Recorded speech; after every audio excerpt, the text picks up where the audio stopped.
March 28, 2007. The meeting started at 9 in the morning. Store managers read from a script. Across 700 locations in 42 states, 3,400 people were informed that their jobs had ended, effective immediately. Not because they had underperformed, the company said so explicitly. These employees were being terminated because, after years of loyal service, they had become too expensive to keep. They were escorted out the same morning. Some had worked there for 2 decades. 18 months later, Circuit City filed for bankruptcy. 14 months after that, every store in America was dark. At its peak, Circuit City was the kind of place where a father could walk in on a Saturday, not entirely sure what he was looking for, and walk out an hour later carrying exactly what his family needed. Not because he got lucky, but because someone took the time to explain it. That was the product, not the television, the explanation. By 2000, Circuit City operated more than 600 stores across 42 states and generated nearly $10 billion in annual revenue, roughly the same size as the entire American theme park industry that year.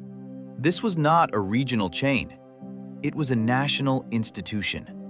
The question this story asks is not simply how a company goes bankrupt. Retail chains go bankrupt.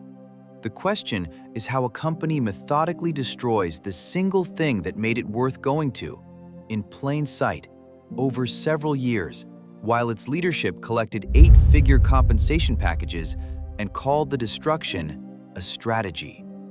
How does a company that knew what it was, that had been built on the specific premise that knowledge and trust were worth paying for, decide that knowledge and trust were costs to be eliminated? And if you worked in an industry where the same logic was applied to the people around you, or if you are watching a company today making decisions that feel familiar, the question is not just historical. The honest transaction. Samuel Wurtzel did not set out to build a retail empire. He was on vacation. The year was 1949. Wurtzel was 42 years old, a New York importer-exporter who had recently sold his business. He and his family drove south to Richmond, Virginia, with no particular plan beyond rest. One afternoon, sitting in a barber shop on a Richmond street, he heard something that stopped him. The South's first commercial television station, WTVR, was about to go on the air. People across Richmond would be able to buy a television set and watch live broadcasts for the first time in their lives. Wurtzel was not an engineer. He knew nothing about consumer electronics. What he understood was simpler and more durable than technical expertise. When something new arrives that people want, someone has to sell it to them. And in Richmond, Virginia, in the autumn of 1949, nobody was doing that. He did not go back to New York. By the end of 1949, Wurtzel had opened a small retail store on West Broad Street in Richmond. He called it Ward's, not after a street or a city, but after his own family. W for Wurtzel, A for his son Alan, R for his wife Ruth, D for his younger son David, S for Samuel himself. 5 letters, 1 store, 1 straightforward belief. Ordinary families in Richmond deserved access to the technology that was changing American life, and they deserved someone who would explain it honestly before they spent their money. The sets were expensive. A television in 1950 cost the equivalent of several weeks of wages for a working family. Wurtzel knew that. Ward's offered installment payment plans. The company sent employees to customers' homes to install sets, tune antennas, and make sure everything worked before they left. In a city where most people had never owned a television, that service was not a luxury. It was the only reason to trust the purchase. Within a decade, Ward's had grown to 4 stores with roughly $1 million in annual revenue. Modest, regional, entirely sound. When Samuel stepped back from daily operations in 1970, his son Alan took over. Alan Wurtzel had a law degree from Yale and had spent years in Washington as a legislative aide and law clerk. He was not the obvious person to run a regional appliance shop, but he had grown up inside the business and he saw something in it that his father had not yet fully built. He saw the Superstore. Not a modest storefront, a warehouse-scale showroom where a customer could walk in and find every television, every stereo, every piece of consumer technology available in America, all under one roof, all staffed by people who genuinely knew the products. Alan spent the 1970s quietly rebuilding the company. He closed underperforming locations. He shed unprofitable lines. He tested formats. In 1974, Ward's opened its first warehouse-style showroom in Richmond. The format worked immediately. By 1977, the stores carried a single unified name, Circuit City. By 1981, the Superstore expansion had begun in earnest. By 1984, the company had listed on the New York Stock Exchange and started moving into every major market in the country. The timing was extraordinary. Consumer electronics shipments from American factories doubled between 1980 and 1986. The share of households owning a VCR grew from 1% in 1980 to nearly 70% by the end of the decade. CD players arrived. Personal computers arrived. Home theater systems arrived. Each one was something that had not existed in the average American home 5 years earlier and was now suddenly essential and deeply confusing to the people who needed to buy one. What made Circuit City different from every competitor was not the size of the buildings. It was a single structural decision about how to pay the people inside them. Circuit City's salespeople worked on commission. That fact shaped everything that followed. A commission salesperson has a direct financial reason to know the product, because a customer who walks out confused buys nothing, and a customer who walks out confident buys everything. The salespeople at Circuit City learned the difference between every television on the floor.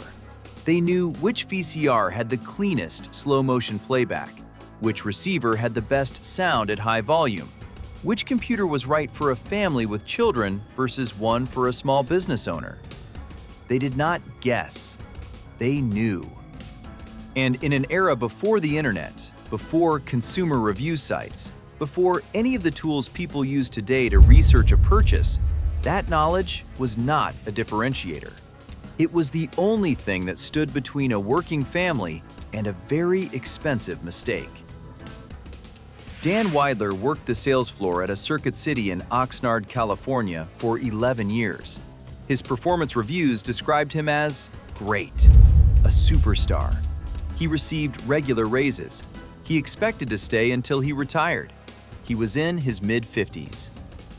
In March 2007, his manager called him in and read from a script. Weidler was one of the 3,400. Bobby Young worked at a Circuit City in Virginia for 20 years. He was earning $18 an hour, the accumulated result of 2 decades of performance reviews, promotions, and expertise that no new hire could replicate in a training session. On the morning of March 28th, his store manager read the same script. Young was escorted to the parking lot. He told a reporter what the farewell felt like. He wished me well, and that was it for 20 years of service. These two men are not anecdotes. They are the product. They were what Circuit City sold. Not the television, not the computer, the person who knew what to do with it. The company that destroyed that product was the same company that had spent 30 years building it. And the machinery of that destruction had been running quietly for nearly a decade before the morning of March 28th. Something had shifted in the boardroom well before the parking lot escorted anyone out the door. The quarterly correction. Circuit City entered the 2000s with a competitive problem it had no desire to confront directly. Best Buy had been founded in St. Paul in 1966, rebranded in 1983, and had spent 2 decades growing in parallel with Circuit City until the two chains were competing for the same customers in the same markets across the country. The difference between them was structural and consequential. Best Buy paid its salespeople hourly wages, no commission. The floor culture was entirely different, more self-directed, lower pressure, suited to the customer who already knew what they wanted and resented being approached. For a certain segment of the market, that was a better experience. Circuit City's leadership recognized the competitive pressure and chose to look elsewhere rather than address it. In 1998, the company launched DIVX, a proprietary disc format designed to compete with the standard DVD that had launched the previous year. The concept? Consumers would buy a disc at a low price and have a 48-hour viewing window on a special DIVX-compatible player, with additional viewing available for a fee charged over a phone line. Circuit City invested heavily. Other retailers refused to stock the discs. Studios were reluctant. Consumers given a choice between a disc they owned permanently and one that expired like a parking meter chose the standard DVD without consideration. DIVX was abandoned by mid-1999. The write-off ran into hundreds of millions of dollars. Simultaneously, Circuit City had exited the appliance category: refrigerators, washing machines, dryers, reasoning that large appliances generated lower margins and were bulky to deliver. The exit freed up floor space. What it also did was remove Circuit City from the market precisely when the mid-2000s housing boom sent millions of new homeowners looking for appliances in large numbers. Best Buy was there. Circuit City was not. By 2000, same-store sales had stopped growing. The stock had plateaued. A new CEO, W. Allen McCollough, took over and responded to Wall Street pressure in the way that a particular generation of American executives had been trained to respond. Between 2003 and 2007, Circuit City authorized 4 separate stock buyback programs. The company spent approximately $920 million repurchasing its own shares, more than the entire acquisition price Disney paid for Pixar in 2006. During those same years, Circuit City's total net income on more than $54 billion in cumulative revenue was approximately $100 million, a margin of less than 0.5%. The company was generating almost no profit on an enormous volume of sales, and the response of its leadership was to spend nearly $1 billion making the stock look healthier than the business was. The stores paid the price. Renovations that needed to happen were deferred. Training programs that had made Circuit City's sales staff the most knowledgeable in the industry were reduced. Technology systems that needed upgrading stayed in place. The physical environment that customers walked into, the bright lights, the organized displays, the sense of a store that took itself seriously, began to erode in ways that were subtle at first, and then, by 2004 and 2005, difficult to miss. McCollough told shareholders in the first quarter of 2003 that although the company was dissatisfied with its financial results, it was encouraged by the progress being made at the store level. That quarter, total sales fell 9% year over year, and the projected loss per share ran between 23 and 25 cents. The record shows something different from what the word encouraged suggests. When Philip Schoonover replaced McCollough as CEO in 2006, Alan Wurtzel, the founder's son, who had built the Superstore model and served on the board until 2001, later described the company Schoonover inherited using 2 words. The cupboard was bare. Schoonover inherited deteriorating stores, a weakening competitive position, staff whose best years of investment and training were behind them, and almost no cash reserves. He needed a strategy that could produce results quickly enough to satisfy lenders and Wall Street simultaneously. What he chose was the March 2007 layoff. Set the numbers aside for a moment. Dan Weidler was in his mid-50s when his manager called him in. 11 years. Superstar reviews. Regular raises that reflected a decade of accumulated knowledge about the products in that store. The customers who came back year after year. The particular rhythms of that location on a Saturday afternoon. She had planned to stay until retirement. The calculation that ended his employment was not complicated. His wage had risen to a level that a spreadsheet classified as above market. The solution the spreadsheet offered was to replace him with someone who would accept less for knowing less. Weidler went home. A new hire showed up a few weeks later. The customer who came in asking for Weidler by name was told he no longer worked there. Circuit City's official statement on the March 28th terminations: the company was making itself stronger for the long term. CEO Philip Schoonover's total compensation that year exceeded $8.5 million. The 6 top executives at Circuit City earned roughly $33.5 million over the 3 years during which the stores were being allowed to deteriorate. The board approved retention bonuses for senior leadership in the months following the layoffs. The stock rose 35 cents on the day of the announcement, closed at $19.23. Wall Street approved. Same-store sales fell nearly 12% in the holiday season that followed, the worst performance in the company's history.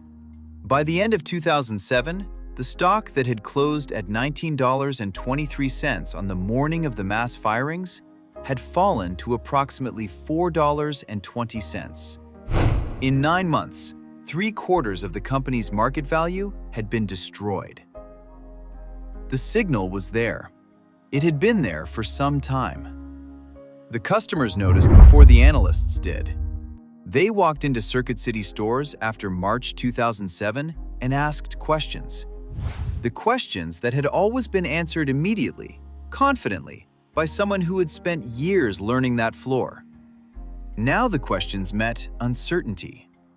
New hires who had been in the store for 3 weeks and had not yet learned what the previous employee had known for 15 years. People who had driven to Circuit City out of loyalty discovered there was nothing left to be loyal to. They did not make a dramatic decision. They simply drove a little further and stopped at Best Buy. The architecture of liquidation. Circuit City's CFO, Bruce Besanko, filed a document with the bankruptcy court in November 2008 that removed any ambiguity about where the company stood.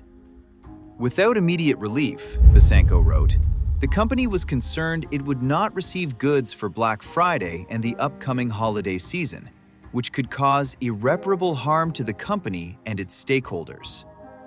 The CFO of a 60-year-old American retailer, in a court filing, was asking a federal judge for permission to stock shelves for Christmas.